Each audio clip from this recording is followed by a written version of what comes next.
Nation.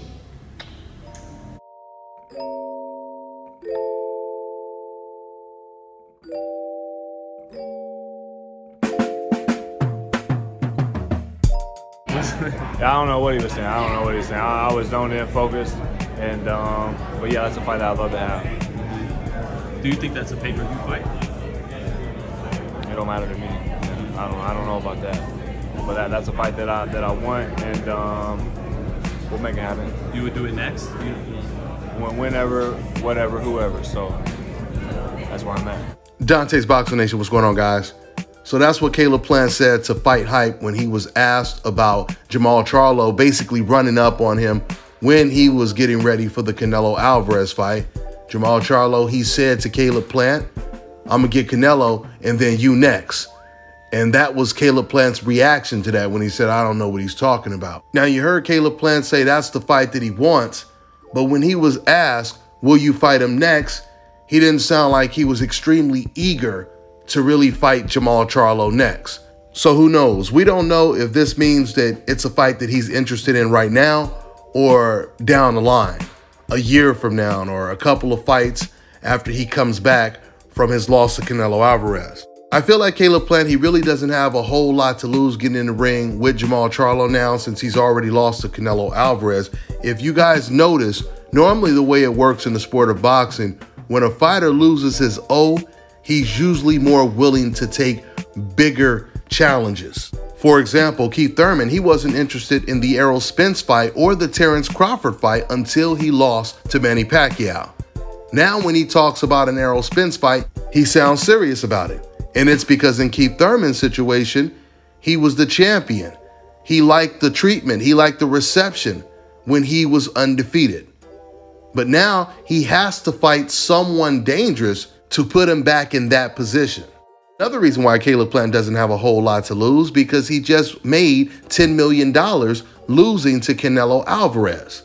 It's so crazy how the sport of boxing works, because if you think about it, not saying that Caleb Plant just purposely went in there and lost to Canelo Alvarez, but in a certain way, he gave his O up to the highest bidder, which was Canelo Alvarez, because David Benavidez has been chasing the Caleb Plant fight for 2 years. But he wasn't as persistent and did not have the backing that Canelo Alvarez had. Canelo Alvarez, he wanted to give Caleb Plant a payday so bad, he refused to take no for an answer. So with that being said, Jermall Charlo, he should push for this fight next. This would be a great first fight for him at a new weight class, 168 pounds. Now, it would definitely be a bigger fight if Caleb Plant returned and he got a good win and then they fought against each other. I don't know what's going on with Jermall Charlo, but he has a lot of options, and right now it seems like he's not taking advantage of them. I'm starting to get the impression that he feels he's going to get the Canelo Alvarez treatment. You remember when Canelo Alvarez, when he said that Andrade was a horrible fighter, Jermall Charlo, he came out and he called Andrade a horrible fighter. But what Jermall Charlo does not understand is he's not on the hope list. He doesn't have his hope insurance. So old media and these racist decafs in the comment section, they're not going to go out on a limb to defend Jermall Charlo like they defend Canelo Alvarez. This is truly what Jermall Charlo is thinking. Jermall Charlo has plenty of options right now. He has the Andrade fight in his own division to unify the belts. He can move up to 168 and he can fight against the boogeyman there. And then you would have the two Canelo boogeymen fighting against each other. The winner of that fight puts an enormous amount of pressure on Canelo Alvarez to take that fight. Now, I know Jermall Charlo would have to move up in weight to do this, but once again, if he's not going to take the Andrade fight in his own division, that's the only fight he can really take to really corner a Canelo Alvarez, and that's still not going to guarantee a Canelo fight because we know how elusive Canelo is. But man, it would demand, or I should say, it would even force old media to address this Jermall Charlo problem that will not go away for Canelo Alvarez. With all the options that Jermall Charlo has, I'm telling you right now, if he tries to go the Canelo Alvarez route and pick a Rocky Fielding, an Abney Yildirim, he's going to see the difference of how he's treated versus how Canelo Alvarez when he fights someone like that. In fact, Jermall Charlo has already witnessed the double standards just from his last opponent that he ended up fighting. If he picks another Montiel type of opponent or someone lesser, once again, he's going to find out that he does not have the complexion for the protection. He's not going to see those "stop hating on Charlo" type of comments. He's not going to see articles where writers are saying people are hating on Charlo, right? Where writers are defending Charlo like they do Canelo. He's not going to see this, and I truly believe Jermall, he feels he's going to see it. He's in for a rude awakening. The right thing for Jermall Charlo to do is take that tough, difficult fight, which he truly believes is the most difficult fight, and that's against Demetrius Andrade. So when Canelo Alvarez fans are in the comment section saying, hey man, why don't these black guys just fight against each other and leave the Mexican fighters alone like Canelo Alvarez? Why won't Charlo just fight Andrade? Why won't Floyd Mayweather just fight Lara? Do you guys remember that? When these fans used to say the same thing, once again, when it comes to Mayweather and Lara, it was so hypocritical because the whole thing was Golovkin was avoiding Lara. Golovkin had been avoiding Lara for the longest. Now, he would fight Willie Monroe, who was a southpaw like Lara and moved around like Lara, but the difference was Willie Monroe, he had no power, he had about 6 knockouts, and of course did not have the experience or skill set that Erislandy Lara had, right? So when Lara would call out Gennady Golovkin, since these decafs, they knew how dangerous of a fight that would be for Gennady Golovkin. They also noticed how much Golovkin was avoiding Lara. What did they start doing? The same thing they do today. Why don't the black guys just fight against the black guys and leave our fighters alone? Why doesn't Lara fight Floyd Mayweather? But yet they call Floyd Mayweather boring. They call Lara boring, but then they wanted them to fight against each other. You see how they contradict themselves?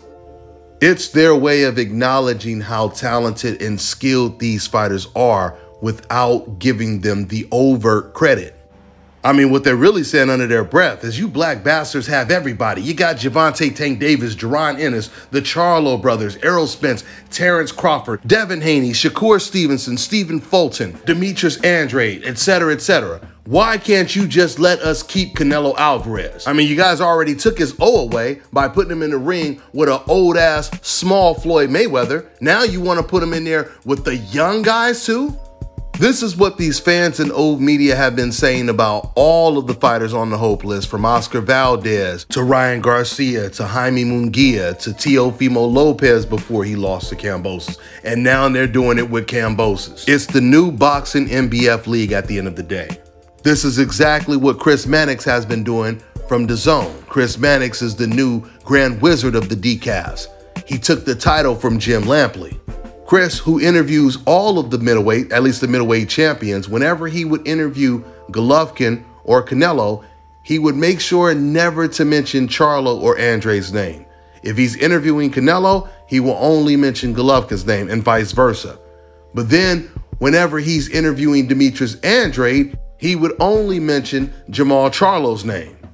In fact, it was one time when Demetrius Andrade was fighting and Chris was dissing Andrade as he was fighting. He was like saying, see, this is the reason why Golovkin doesn't want to fight him, because he won't engage with his opponents. Even though we know that Golovkin has been in there once again with fighters like Willie Monroe and Steve Rose, etc., etc. So this is what he says when Andrade is fighting. But then all of a sudden, when Demetrius Andrade gets a second round knockout, like in his last fight, then all of a sudden he's telling Andrade and he's telling Eddie Hearn that the best fight in boxing to make is Andrade versus Charlo.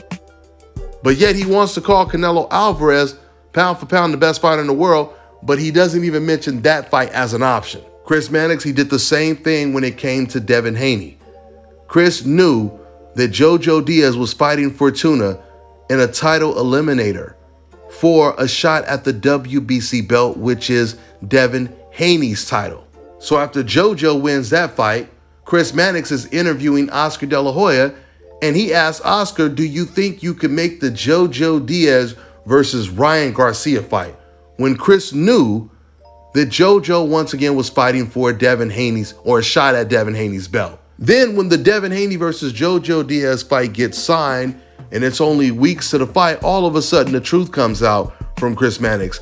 And he says that it's basically a long shot for Jojo Diaz because he says Devin Haney has the skill set, the potential to end up becoming pound for pound one of the best fighters in the world. So he told on himself.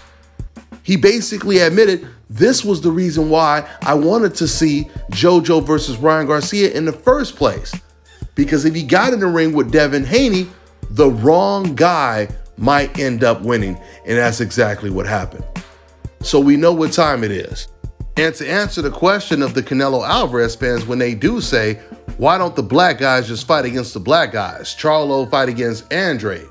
Well, the reason why they're not doing that, at least not first, is because they do know that Canelo Alvarez is an easier fight and he's the one that's being praised the most. See, you guys can't have it both ways. You can't call Canelo Alvarez pound for pound the best fighter in the world and then criticize someone for wanting to fight the guy who you say is pound for pound the best. Now, see, if you had any common sense and you weren't being so biased, then you wouldn't have Canelo as the best. And then it would make more sense when you say things like, why doesn't Andrade fight Charlo? Because they were always better than Canelo in the first place. If you say something like that, which would logically make a lot more sense, then it wouldn't be so damn easy to expose what you're really about. That's all I got for now, guys. I'm on to the next one.